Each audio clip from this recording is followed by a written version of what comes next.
Hey everyone, Eric Dobler here today from Dobler College Consulting. When we start with new families, one of the first things we do is we have a parent meeting on college costs, financial aid eligibility, merit scholarships, just really trying to unpack the entire financial landscape so that they can do some planning and so that we can work towards outcomes that are ultimately going to be cost effective for them. Okay. And so if you're kind of looking ahead to college, and this is true whether your child is a junior in high school right now, a sophomore, a freshman, even if you have a middle schooler, these steps are things that you can do now to start to understand how college costs are maybe going to affect you and what are your options in terms of how you're going to pay for them. So the first thing you can do is run what's called your SAI. And your SAI is your Student Aid Index. And if you just Google SAI estimator, you're going to bring up the federal student aid website, and the estimator is a calculator, and it's going to ask you for some income and asset information, and essentially it's going to produce a dollar figure. And that dollar figure is what's going to say to colleges, hey, look, technically, this is what you and your family should be able to afford to pay for school. It's never a good number. Nobody gets this number and is like, oh, wow, that's awesome, right? It's usually a pretty big number in a lot of ways, but it's going to tell you whether or not you are going to have any financial aid eligibility. For example, if your SAI comes out to be, $90,000 a year, well, any college that does not cost up to $90,000 a year, you're not going to have any financial aid eligibility at.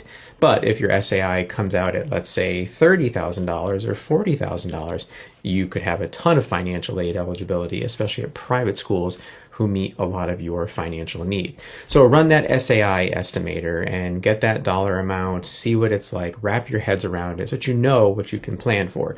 The other thing you can do is on each college's website, they have what's called a net price calculator. And you could just Google the name of the school, University of Connecticut net price calculator, or Marist University net price calculator. And the calculator is going to ask you again for some information, and they're going to sort of give you like an estimated net price for you. So if your son or daughter applies based on the financial information they ask for, and in some of these calculators, the academic information they ask you for, they're going to give you a rough estimate of like, hey, this is what you could expect with need-based financial aid or merit scholarships. Now, these net price calculators are not created equal. Some are great. They ask for a lot of information, and therefore the results tell us a whole lot more. And some of these calculators don't ask for a whole lot, and therefore we really do not rely on those results.